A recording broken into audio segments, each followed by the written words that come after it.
이 시간 은혜 받을 하나님의 말씀은 사사기 2장 11절로 15절 말씀까지입니다.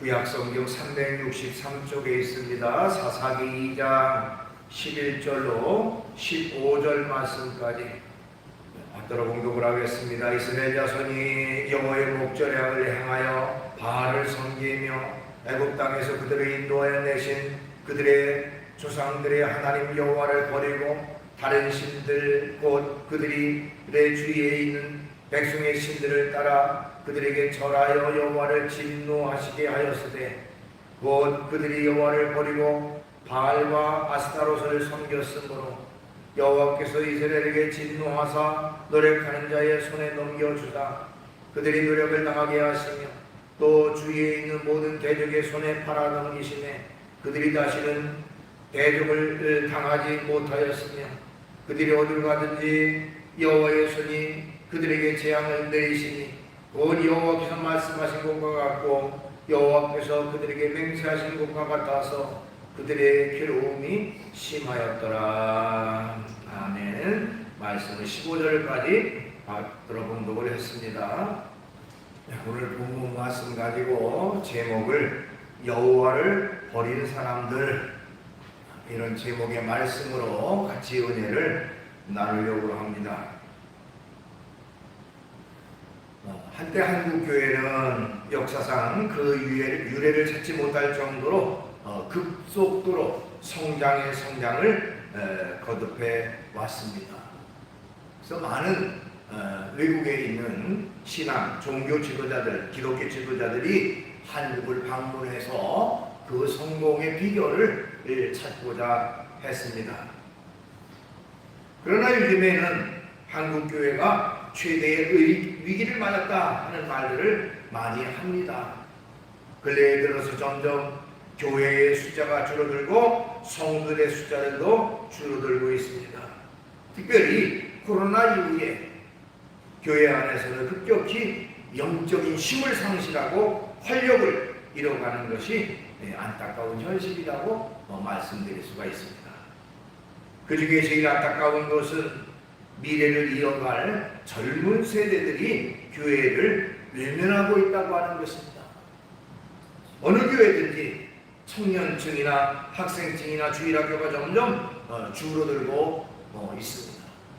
전체적인 숫자를 통계를 내봐도 현격하게 젊은 세대들의 숫자가 점점 줄어가고 있다고 하는 것입니다. 오늘 본문 말씀은 구약의 사사시대를 그 배경으로 하고 있습니다. 사사시대는 이스라엘 나라가 이제 영적 지도자 역할을 했던 이 여호수아라고 하는 사람이 세상을 떠난 뒤에 사사들이 이스라엘을 지도하고 있었습니다. 사사들은 이스라엘 나라가 왕으로 이제 사울이 왕이 돼가지고 왕이 나라를 다스리던 때까지, 그러니까 가나안 땅에 정착해서부터 왕이 나라를 다스리기 직전까지 기간 동안 이스라엘을 다스렸던 그 영적 지도자들이 바로 사사들이었습니다. 그런데 사사들은 평소에는 자기의 그 일상적인 일을 하다가 나라에 어려운 문제가 생겼을 때에 하나님의 부름을 받아서 그 문제를 해결하기 위해서 일시적으로 사사로 수용을 받았던 그런 어떻게 보면 임시적인 지도자라고 할 수가 있습니다. 이제 영적 지도자인 여호수아가 죽은 뒤에 사사들이 이스라엘 나라를 통치하게 되면서 이스라엘에게는 심각한 영적인 안일과 영적인 타락이 있게 됐다고 하는 것입니다.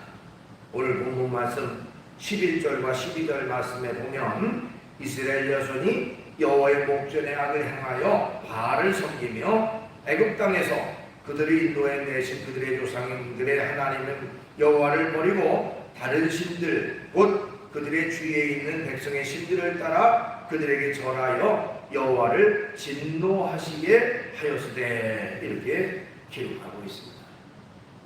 그러니까 여호수아라고 하는 사람이 그들을 지도할 때에는 완전히 믿음과 신앙으로 하나 돼서 온전히 하나님만을 섬겼는데, 이제 여호수아가 세상을 떠난 뒤에 이스라엘 백성들은 점점 하나님을 믿는 믿음과 신앙을 버리고 우상들을 섬기게 됐다고 하는 것입니다. 자, 하나님께서 이스라엘 백성에 행하신 그 일이 얼마나 크고 놀랍습니까? 애굽에서 종살이하던 그 이스라엘 백성들을 하나님이 그들을 인도하셔서 가나안 땅이라고 하는 그런 축복의 땅으로 인도하셨고, 그곳에 정착하게 하신 그 하나님, 광야 생활 40년 동안 갖가지 기적과 능력을 통해서 이스라엘 백성들을 지키시고 보호하시고 들고오셨던 그 하나님, 그 하나님을 섬기지 아니하고 하나님을 떠나고 우상을 숭배하는 그런 백성들이 되게 됐다고 하는 것입니다. 왜 이처럼 그들이 하나님을 떠나서 우상 숭배에 빠지게 됐을까요? 거기에는 몇 가지 이유가 있습니다. 우선은 하나님을 제대로 알지 못했기 때문에 하나님을 떠나게 됐다는 것입니다. 하나님을 제대로 알지 못했습니다. 오늘 보면 10절 말씀, 그 세대의 사람들도 다 조상들에게 돌아가고 그 위에 일어난 다른 세대는 여호와를 알지 못하며 여호와께서 이스라엘을 위하여 행하신 일도 알지 못하였더라, 이렇게 기록되어 있습니다. 이 말씀 무슨 말씀입니까? 아까 말씀드렸듯이 이스라엘 백성들이 애굽에서 나와서 광야 40년 동안 하나님이 함께 하셨고, 또 가나안 땅에 정착해서 하나님이 그 땅을 차지할 수 있는 축복을 주신 그 사실을 아는 사람들, 즉 여호수아도 세상을 떠났고 또 그 여호수아와 함께 했던 사람들 다 세상을 떠나서 이제는 그 후손들, 다른 세대가 그 이스라엘 지역의 주역들이 되게 됐다고 하는 것입니다.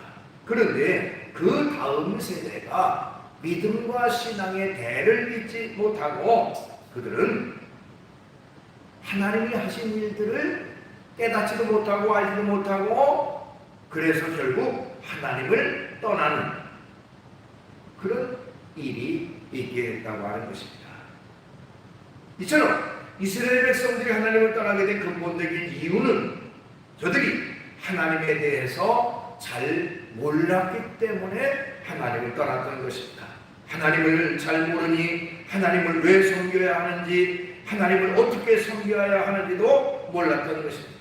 그리고 하나님께서 행하신 놀라운 일, 역사와 또 기적을 체험하지 못했으니 감사도 없고 감격도 없고 그저 자기 부모님 세대가 하나님을 섬겼으니 그저 형식적으로 하나님을 섬기는 그런 결과만 되어졌습니다.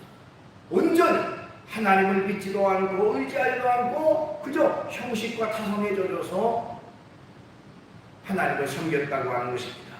그러니 그들에게 조그마한 위기가 왔고 또 여러 가지 어려운 일들이 닥쳤을 때에 그들의 믿음은 쉽게 흔들렸고 쉽게 하나님을 버리게 됐다고 하는 것입니다. 오늘날도 마찬가지입니다. 하나님을 믿는다고 하면서도 또한 하나님을 잘 모르는 사람들이 있습니다. 예수님을 믿는다고 하면서도 예수님이 어떤 분이신지를 알지 못하는 사람들이 있습니다.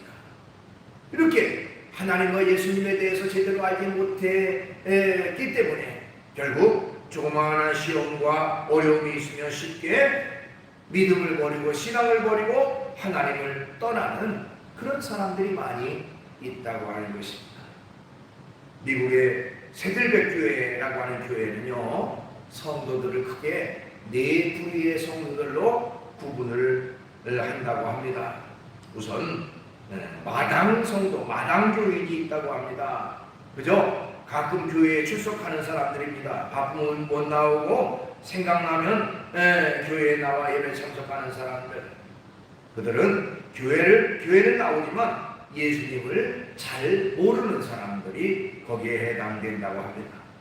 또 교회원이라고 하는 사람들이 있는데요, 이들은 나름대로 열심히 예배에 출석하고 자기가 그 교회 교인이라고 하는 소속감을 가지고 살아가는 사람들을 말합니다. 그러나 이들은 아직 예수님을 그저 어려운 부탁에 알 뿐 제대로 알지 못하는 사람들이라고 합니다.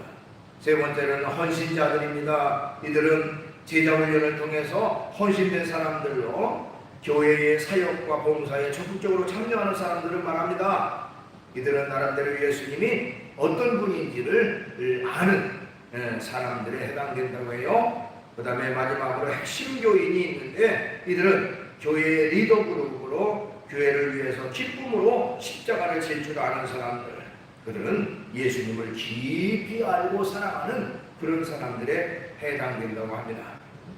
자, 이렇게 이제 성도들을 분리해서 관리하고 있는데요. 그런데 그 사람들 중에서 누가 신앙에서 떠날까, 믿음 생활에서 떠날까라고 하는 것을 살펴봤다고 해요. 그랬더니 어떤 특정 부류의 사람들이 이 신앙을 떠나는 것이 아니고 어떤 상태에 있든지 그 상태에 오랫동안 머물러 있을 때에 그들이 신앙을 떠나고 믿음을 떠나는 현상들이 나타나더라 하는 것입니다.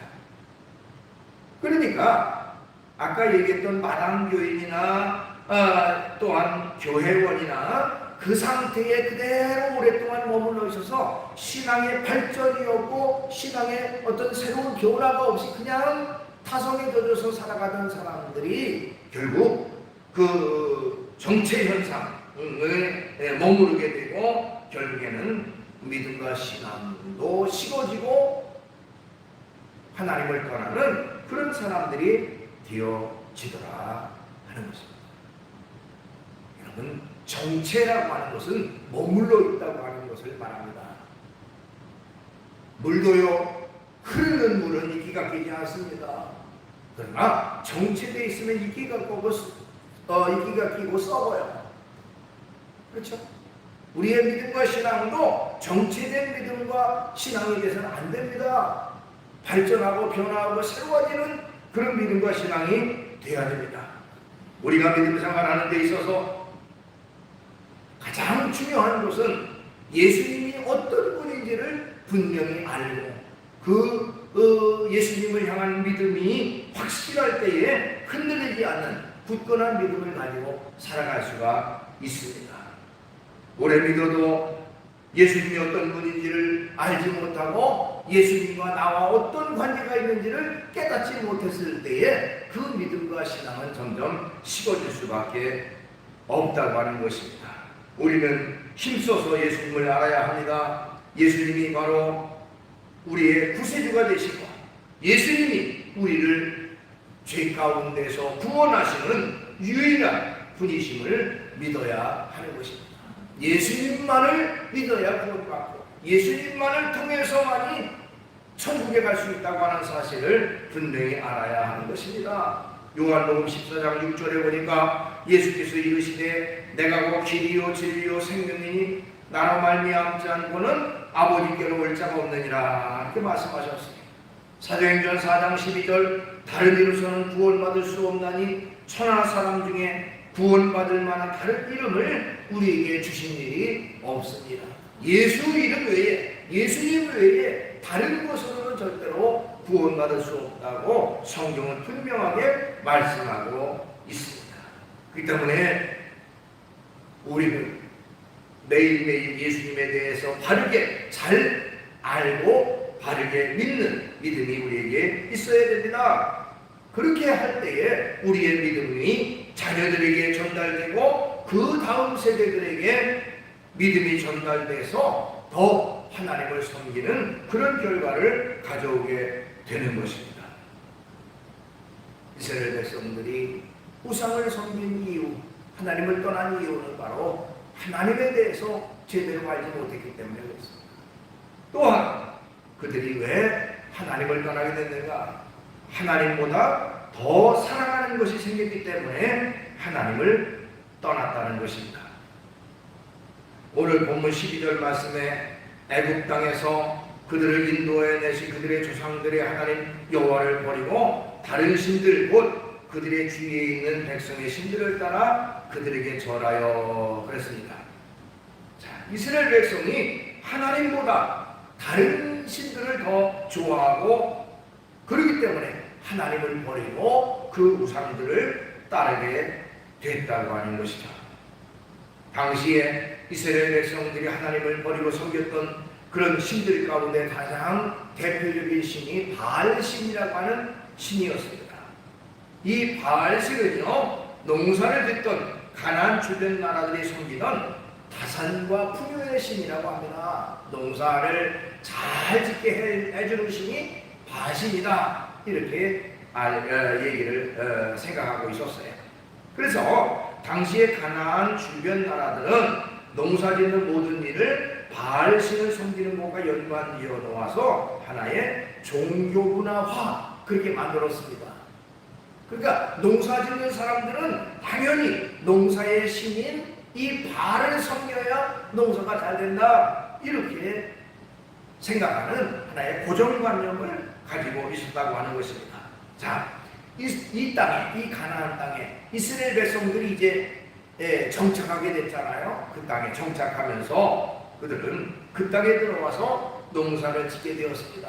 원래 이스라엘 백성들은 유목민이었어요. 유목민, 양을 키우는, 그래서 양을 키우는 그 유목민들이 대부분이었는데, 그러나 이제 그곳에 와서 땅에 정착하면서 이제 농사를 짓게 됐고요. 어쩔 수 없이 가나안 사람들의 그 영향을 받지 않을 수가 없었어요. 그 땅에 정착해 있는 그 가나안 사람들의 농사 기법이라든지 농사를 짓는 여러 가지 방법들을 배우게 되는데, 그러다 보니까 아까도 말씀드렸듯이 그 농사 짓는 사람들의 어떤 그 고정관념처럼 가지고 있는 것이 바로 그 농사를 주관하는 신이 바알신인데, 그 바알신을 섬겨야 농사가 잘 된다고 하는 그런 고정관념을 가지고 있는데, 그 영향을 이제 이스라엘 백성들이 받게 됐다고 하는 것이죠. 그러다 보니까 자연스럽게 이스라엘 백성들이 하나님을 버리고 이 바알신을 섬기는 그런 결과가 되어졌고, 이스라엘 입장에서는 우리가 어차피 이곳에 정착해서 살고 이웃 사람들과 좀 평화롭게 지내기 위해서는 바알을 섬기고 바알을 따라야 그게 더 우리에게 유리해 보이고 유익해 보이고 또한 좋은 결과를 가져올 것이다, 이렇게 생각했던 것입니다. 그래서 하나님보다 이 우상되는 바알신을 더 사랑하는 그런 결과가 있어서 하나님을 떠나는 그런 결과가 됐다는 것입니다. 디모데후서 4장 10절 앞부분에 보니까요, 대만은 이 세상을 사랑하여 나를 버리고 데살로니가를 갔고, 이런 기록이 나와 있습니다. 이것은 사도 바울이 기록한 내용인데요, 대마라고 하는 사람이 자신을 따랐는데, 자신을 따라서 하나님의 선교 사역을 했는데, 이 대마는 세상을 사랑하여 사명을 버리고 세상으로 갔다라고 기록하고 있습니다. 자, 그러면 성경에 이 대마라고 하는 사람이 어떤 사람인지를 좀 살펴보면요, 대마는 데살로니가 출신으로 일찍부터 복음을 받아들였고 바울의 동역자로서 바울의 선교 사역에 늘 함께했던 사람이 바로 대마였습니다. 골로새서 4장 14절에 보면요, 바울이 로마 감옥에 갇혔을 때에도 이 대마는 함께 감옥에 갇히면서까지 믿음과 신앙을 지켰던 사람이 바로 대마였어요. 골로새서 4장 14절, 사랑을 받는 의사 누가와 또 대마가 너희에게 문안하느니라, 이렇게 되어 있어요.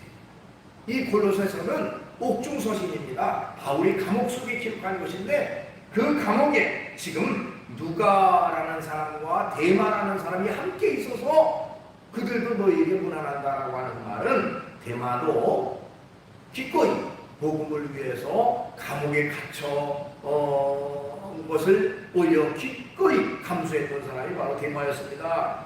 그런데 바울이 두 번째로 감옥에 투옥될 때에 결국에는 하나님보다 세상을 더 사랑해서 그에게 덜 떠나고 말았다고 하는 것입니다. 그래서 하나님을 믿는 믿음과 신앙을 저버렸다 하는 것이죠. 오늘날도 대마와 같은 사람들이 참으로 많이 있습니다. 과거에는 예수님을 잘 믿다가도 여러 가지 세상에 유혹이 있고 여러 가지 세상적인 어려움이 있을 때에 믿음이 흔들리고 결국 하나님을 떠나고 교회를 떠나는 그런 사람들이 많이 있다고 하는 것입니다.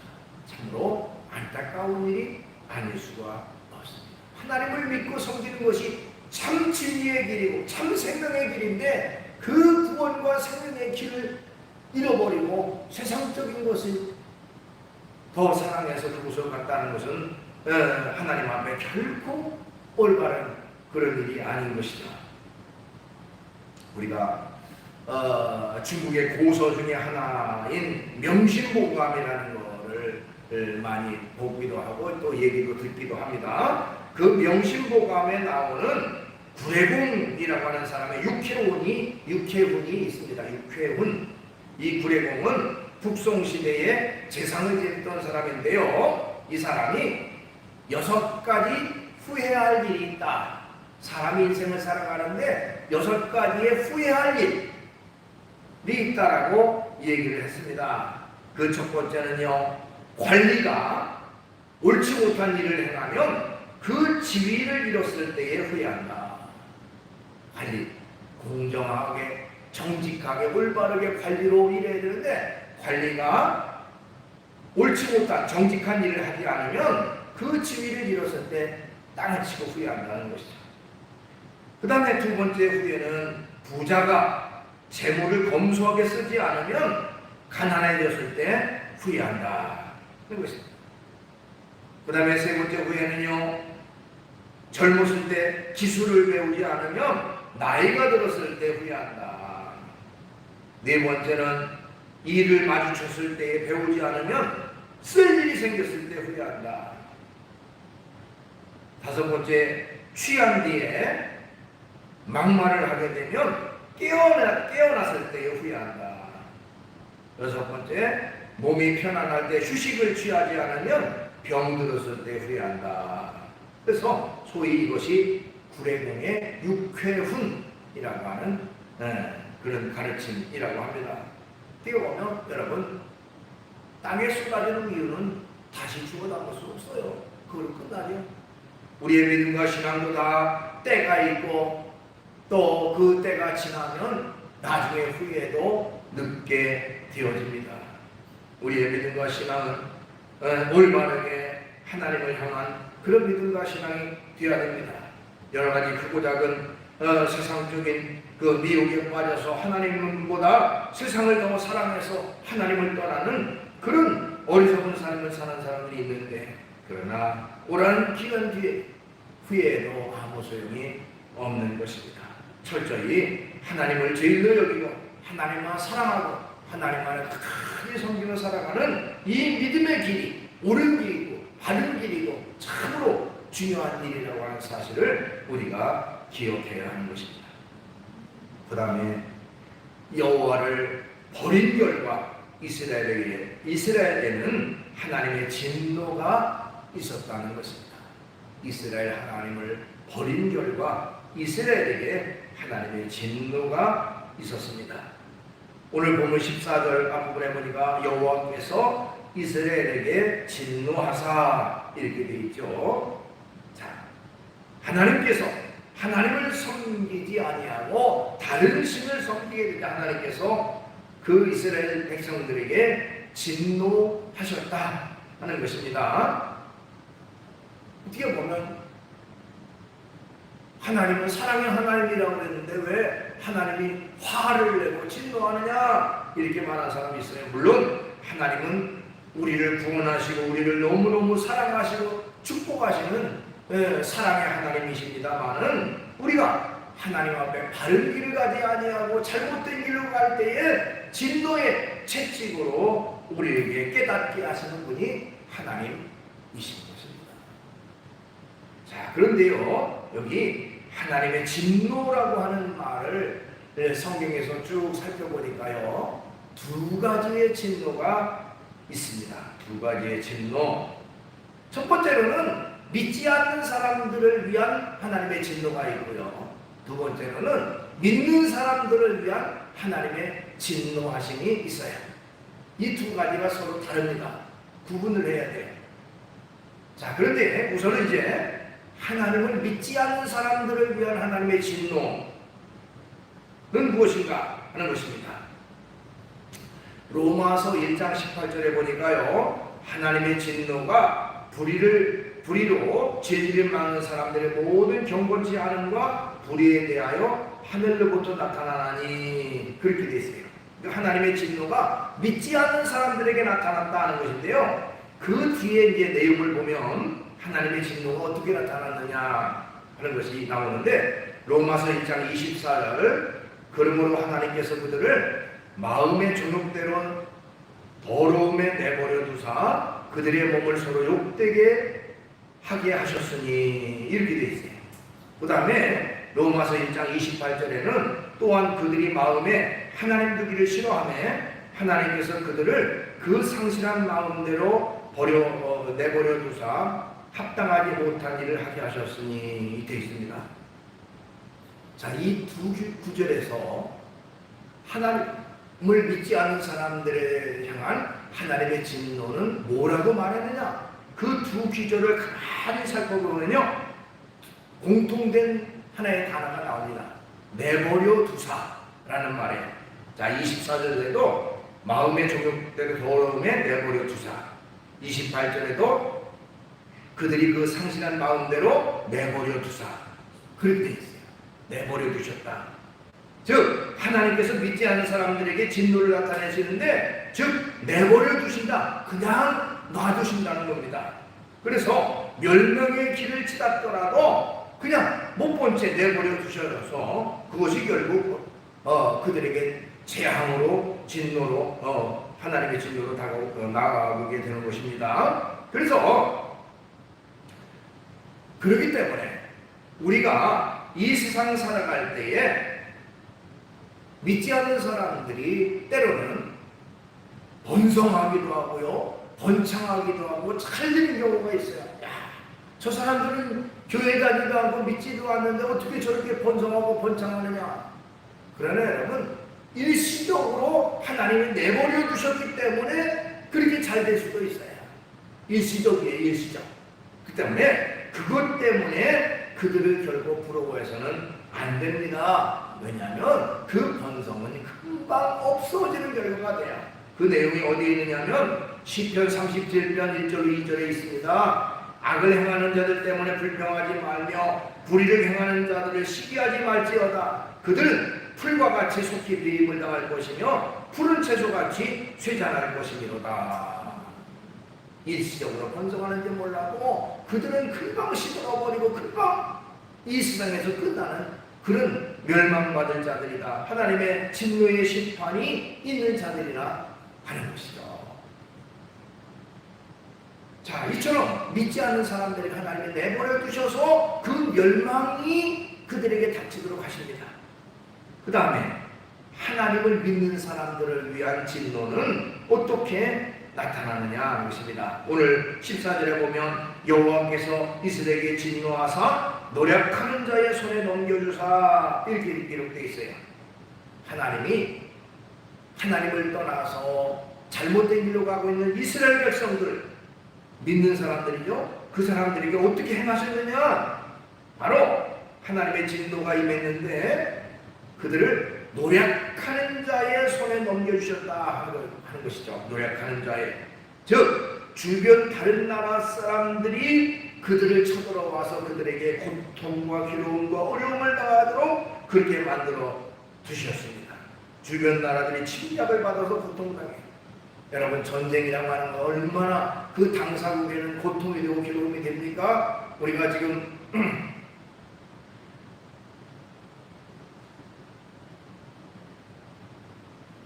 푸틴이라고 하는 사람이 전쟁을 일으켜서 결국에는 우크라이나 그 국민들이 당하는 엄청난 재난과 어려움을 생생하게 목격하고 있습니다. 얼마나 고통스럽습니까? 하나님을 믿는 백성들이 잘못했을 때 그렇게 고통당하게 하신다는 거예요. 그런데 그 고통당하게 하시는 이유가 있습니다. 그건 바로 깨닫고 주께로 돌아오라 하는 것이에요. 깨닫고 주께로 돌아오라 하는 겁니다. 거기에는 하나님의 놀라운 사랑의 채찍이 담겨 있는 것이죠. 그래서 잠언 3장 12절에 보니까 대저 여호와께서 그 사랑하시는 자를 징계하시기를 마치 아비가 그 기뻐하는 아들을 징계함 같이 하시느니라 이렇게 말하고 있습니다. 때문에 하나님이 이스라엘을 사랑하시기 때문에 그냥 내버려 두시면 그들이 멸망길로 가는 게 분명하니까 채찍을 대서라도 깨닫게 하시고 그 멸망길에서 돌아서게 하시는 그게 바로 하나님이 택한 자들 믿음의 사람들을 향한 그 진노의 방법이라고 하는 것입니다. 그래서 그들이 깨닫고 주께로 돌아오게 하기 위한 목적이 거기에 있어요. 그래서 일시적으로 다른 나라의 침략을 받아서 고통을 당하게 하는 그런 하나님의 진노가 그들에게 나타나게 됐던 것이죠. 자, 말씀을 정리합니다. 안타깝게도 세상에 많은 사람들이 하나님보다 세상을 더 사랑하고 하나님을 떠나고 믿음과 신앙을 버리기도 합니다. 이런 행동을 하는 이유는 예수님이 어떤 분인지 분명히 알지 못하기 때문에 그렇습니다. 예수님은 우리의 구세주가 되시는 분이고 우리를 죄 가운데 건져주실 유일한 분이 바로 예수 그리스도라는 사실을 우리가 분명히 믿고 주님 안에 철저히 의지하고 살아가는 우리가 되어야 되겠습니다. 그래서 흔들리지 않고 굳건한 믿음을 가지고 구원의 길, 생명의 길 열심히 걸어가 하나님 앞에 인정받는 신실한 믿음의 성도의 삶을 살아가는 우리 모두가 되기를 주의 이름으로 축원합니다. 기도하겠습니다. 걸어가신 주님을 찬양합니다. 오늘도 저희들을 사랑해 주셔서 주의 전에 이끌어 주심을 감사합니다. 이스라엘 백성은 하나님의 사랑을 너무나도 크게 받았던 민족이었습니다. 그러나 그들은 가나안 땅에 정착하면서 하나님을 떠나서 우상을 섬기는 그런 사람들이 되었을 때에 그들에게 하나님이 일시적으로 다른 나라의 침략을 받아서 그것을 깨닫게 하고 주께로 돌아오게 하는 하나님의 진노하심이 있었던 것을 알 수가 있습니다. 하나님, 우리가 우리의 믿음과 신앙을 굳게 하고 흔들리지 않는 그런 온전한 믿음이 저에게 있게 해 주시옵소서. 예수님만이 나의 구세주가 되시고 예수님만이 나를 죄로부터 건져주셔서 생명으로 인도하시는 유일한 분이라는 사실을 기억하고 철저히 주님을 믿는 믿음 가운데 살아가는 저희 모두가 되게 해주시옵소서. 우리의 믿음이 결코 흔들리지 아니하고 결코 변질되지 아니하고 철저히 하나님만 섬기고 의지하며 살아가는 저희 모두가 되게 해주시옵소서. 예수님의 이름으로 기도하옵나이다. 아멘.